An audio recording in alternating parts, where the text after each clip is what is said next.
여러분, 우리도 집 살 수 있습니다. 안녕하세요. 부동산 사기 당했던 경입니다.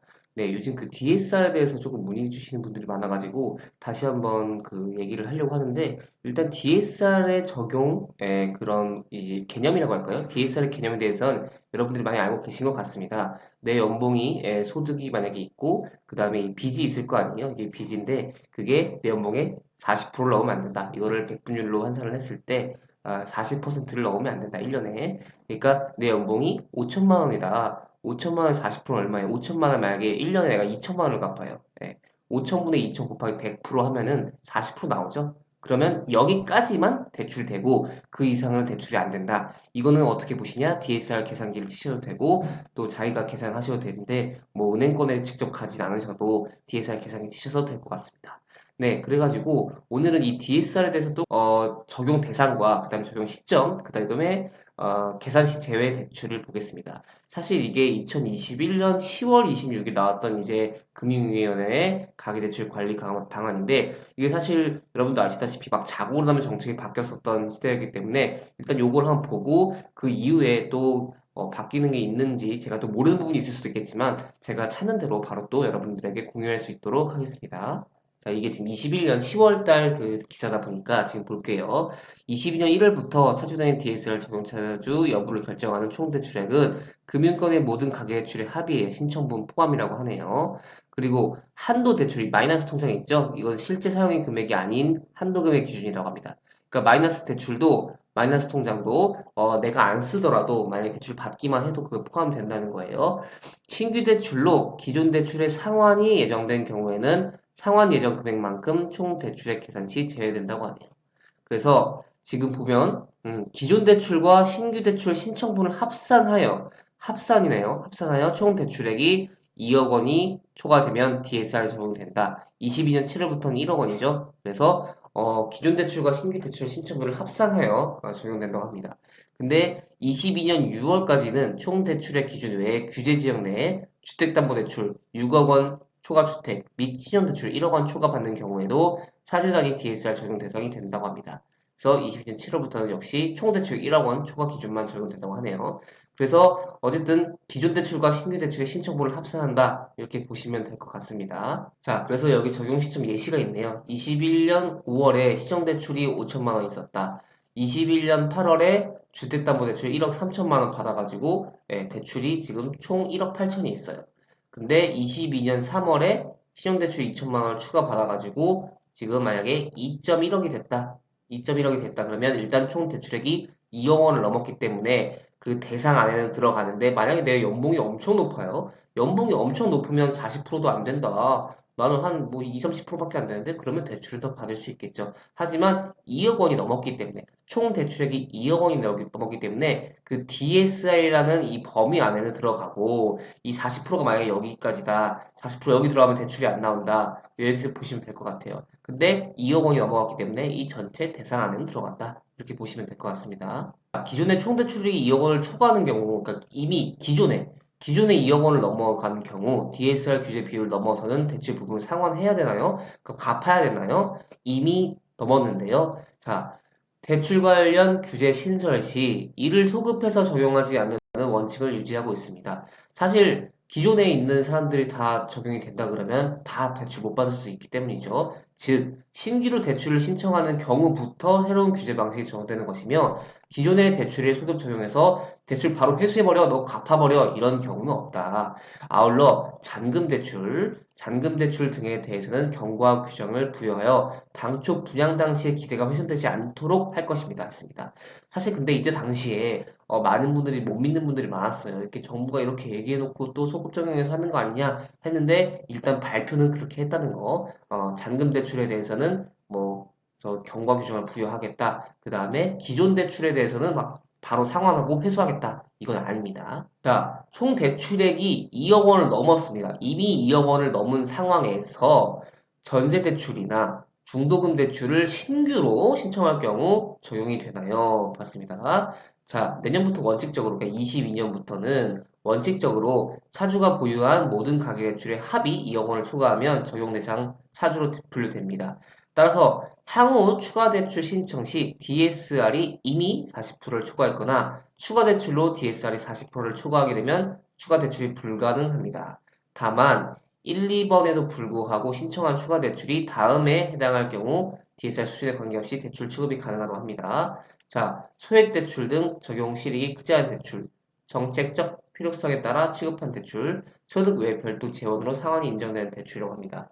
그래서 일단 원칙적으로는 DSR에 적용된다 이렇게 발표를 했었었네요. 자, 차주단위 DSR 계산 시 예외적으로 제외된 대출이 있습니다. 자, 분양주택에 대한 중도금 대출, 그 다음에 재건축 재개발 주택에 대한 이주비 대출, 그 다음에 추가 분담금에 대한 중도금 대출, 분양 오피스텔에 대한 중도금 대출, 그 다음에 서민금융상품, 사익돌 대출 이런 거 많이 들어보셨을 것 같아요. 진검 대리론이네요. 대학생, 청년 햇살론 등 이런 것들, 그러니까 어쨌든 중도금 대출은 예외적으로 될 수 있다. 그다음에 300만 원 이하 소액 신용 대출, 전세 자금 대출. 예. 전세 사는 사람들은 이제 다 이게 금액이 크다 보니까 그건 안 들어간다. 근데 전세 보증금 담보 대출이 있어요. 그러니까 전세 보증금을 담보로 또 대출 받는 거는 제외가 되는 거예요.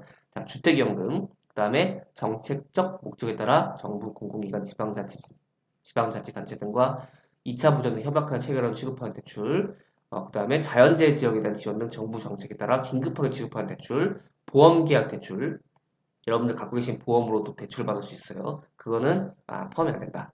상용차 금융, 예적금 담보대출, 제가 말씀드렸던 적금, 그 다음에 주택청약 종합저축에 대한 것도 대출을 받을 수 있는데 그거는 들어가지 않는다. 할부 리스, 현금 서비스 안 들어간다고 합니다. 근데 사실 더 정확한 건 여러분들이 갖고 계시는 이제 은행권에 문의를 해보시는 게 가장 좋겠죠. 전화를 해서 물어보셔도 되고 아니면 진짜 정말 급하다 그러면 진짜 창구 가서 물어보셔도 정확하게 제가 드리는 정보랑 그다음에 인터넷 정보보다 더 정확하게 알 수가 있겠죠.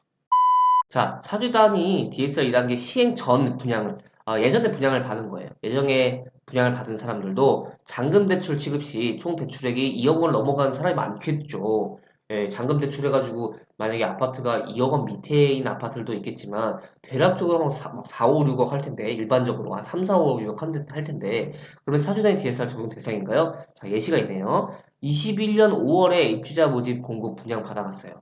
그래서 당첨이 된 거죠. 21년 5월에. 근데 22년 1월 지금 2단계 시행되고 있는데 자 24년 1월에 입주네요. 잔금 대출 3억을 받아야 돼요. 그래서 이 사람들 적용 대상이냐 볼게요. 자 차주 단위 DSR 2단계 시행일 22년 1월 이후 신규 취급된 대출 만약에 이것도 신규 취급된 대출이잖아요. 24년이니까 그럼 원칙적으로 적용 대상이다. 다만 잔금 대출은 시행일 전까지 입주자 모집 공고가 있었다면 입주자 모집 공고일 당시 규정을 적용한다. 그러니까 21년 5월에 입주자 모집 공고 기준을 봤을 때 그거를 적용한다. 이는 잔금대출 차주의 분양 당시 기대 이익을 보호하기 위한 것으로 이전 주담대 관련 규제 변경 시에도 계속 견제해왔던 방식이다. 그래서 결론은 뭐다? 포함은 안 될 수 있다. 하지만 은행에 가서 여쭤보시는 게 가장 정확하다. 왜냐면 이거 믿었다가 뭐 잔금대출 뭐 DSR 포함됐으면 뭐 어떡할 거냐 이렇게 하시는 분도 있기 때문에 미리미리 준비하시면 좋을 것 같아요. 자, 입주자 모집 공고가 없는 경우 착공 신고 재건축, 재개발, 사업장 종합원인 경우 관리 처분 인가가 이제 필요하다고 하네요. 그래서 여러분들 항상 제일 정확한 건 기존에 갖고 계시는 대출 혹은 이제 분양받은 이제 아파트 이제 대출 있잖아요. 중도금 대출이라든지 나중에 신규 대출을 할 은행에다가 여쭤보시는 게 가장 중요하다.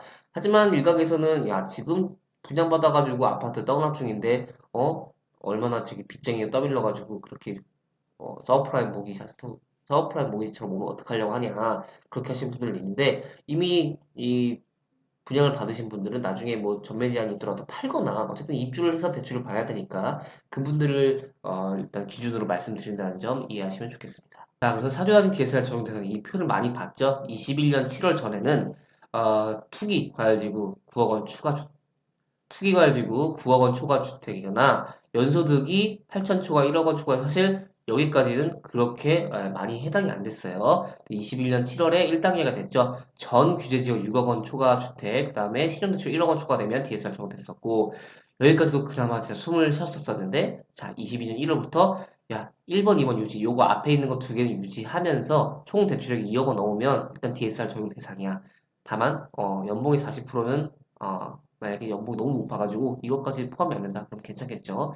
자, 22년 7월 얼마 안 남았죠? 지금 거의 5월 끝났다고 보고 이제 6월 한 달 정도 남았는데 총 대출액이 1억 원이 초과가 되면은 그러니까 1번, 2번을 폐지한다. 요 앞에 있는 1번, 2번 요건 없어지면서 사실 더 빡세진 거죠. 총 대출액이 1억 원이 넘어가면 DSR 40% 규제 대상에 일단 들어간다. 이렇게 보시면 될 것 같아요.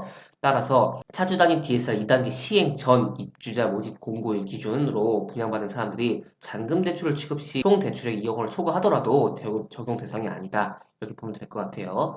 다만 22년 1월 이전 분양사업장이라고 하더라도 총 대출액 2억 원과 기준과 관계없이 차주단위 DSR 적용 대상이 사회 존재 가능하다. 지금 이런 식으로 예외가 또 존재하기 때문에 지금 여러분들도 만약에 진짜 제 채널에서 분양받은 분들이 지금 안심을 할 수도 있는 단계는 아닐 수도 있어요. 다시 보겠습니다. 자, 22년 1월 이전 분양 사업장을 하더라도 총 대출액의 2억 원 기준과 관계없이 적용 대상의 사례 존재도 가능하다고 하네요. 자, 예시가 있어요. 예시. 21년 8월에 분양을 받았대요. 규제 지역이네요. 시세가 7억 원이고 잔금 대출이 1억 원이에요. 근데 차주단이 그러면 DSR 적용이 된다. 왜냐? 사주단이 DSR 1단계 이하에서 1단계 하에서 지금 여기 있죠? 여기 하에서 이미 DSR 적용 대상으로 잔금 대출 이미 그 DSR 적용 대상으로 잔금 대출 시 DSR 적용한다는 거죠. 자, 일단 시세가 지금 7억 원이잖아요. 그러면 지금 일단 여기 이미 여기서 지금 들어갔기 때문에 DSR 40% 적용 대상에 들어간다. 보시면 될 것 같아요. 자, 제도 시행 전 2억 원 초과 신용대출을 보유하고 있었어요. 만약에 신용대출을 2억 원을 넘게 받고 있었던 차주가 시행일 이후 해당 신용대출의 만기를 연장하는 경우 적용 대상일까요? 아까 지금 적용 대상은 아래와 같다고 했었죠. 자, 제도 시행 이후 신규로 대출받아 총 대출액이 2억 원을 초과하게 되는 가계 차주가 받는 가계 대출이에요. 그리고 제도 시행 이전 이미 총 대출액이 2억 원을 초과한 차주가 신규로 가계 대출을 받는 경우예요. 그래서 제도 시행 이전부터 차주단위 DSR 적용받던 가계 차주가 이후 신규로 가계 대출을 받는 경우라고 합니다. 신규 대출이란 신규로 취급하는 대출을 말합니다. 그리고 기존 대출의 증액, 이제 금액을 늘리는 거죠. 그 다음에 제약정, 대환, 채무 인주 등을 포함한다고 합니다. 기존 대출을 그냥 기한 연장하거나 금리 또는 만기 조건만 변경하는 대환, 제약증의 경우 신규 대출은 아닙니다. 그래서 따라서 제도 시행 이후 기존 대출을 만기 연장, 그냥 연장만 하는 경우에요. 금액을 늘리지 않고 연장만 하는 경우에는 DSR 적용하지 않는다. 그리고 즉 기존 대출의 기한 연장 및 금리만 바뀌는 거 있죠. 아, 금리는 계속 올라요. 근데 연장을 할 수 있어. 금리만 계속 올라가. 그러면 적용되지 않는다. 만기 조건만 변경하는 경우에는 DSR은 대출 감액하지 않는다. 그래서 제일 중요한 건 뭐겠습니까, 여러분? 은행권에 전화해서 물어보시거나 창구를 가셔서 여러분이 갖고 계시는 대출을 물어보시는 게 좋고 지금 DSR 때문에 아무래도 대출을 많이 줄이시는 게 도움은 되겠습니다. 왜냐면 금리도 계속해서 올리고 있기 때문에 어쨌든 기존에 갖고 계신 대출은 조금이라도 줄이시는 게 좋고 자 주택을 저희가 사라고 강요하진 않았습니다. 주택을 사라고 강요하지 않는데 왜냐면 또 지금 주택 샀다가 나중에 정말로 큰 위기가 올 수도 있기 때문에 주택을 사라고 강요하지 않겠지만 이미 지금 분양을 받으신 분들에게는 이런 정보가 좀 필요할 것 같고요. 나중에 진짜 실수요자분들에게는 또 주택이 필요할 수도 있기 때문에 여러 가지 저와 같이 공부를 하시면서 이렇게 대비를 하시면 좋을 것 같고 다시 한번 말씀드리겠지만 기존에 갖고 계시는 대출 은행권들에 바로 문의를 해보시는 게 가장 정확하다 이렇게 보시면 될 것 같습니다. 네, 오늘 여기까지 진행하도록 하고요. 조금이라도 도움이 되셨다면 좋아요나 부탁드리겠습니다. 제가 큰 힘이 됩니다. 그러면 토요일 밤 잘 보내시고요. 일요일도 또 좋은 하루 보내셨으면 좋겠습니다.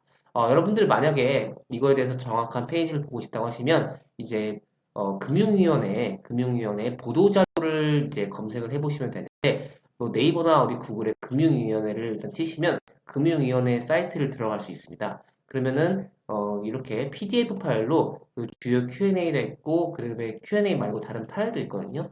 그래서 금융위원회 검색을 해보셔가지고 찾아보시면 여기 자세하게 또 내용이 나와 있으니까 이렇게 보시면 될 것 같습니다. 네, 그러면 다음 시간에 뵙겠습니다. 여러분 안녕.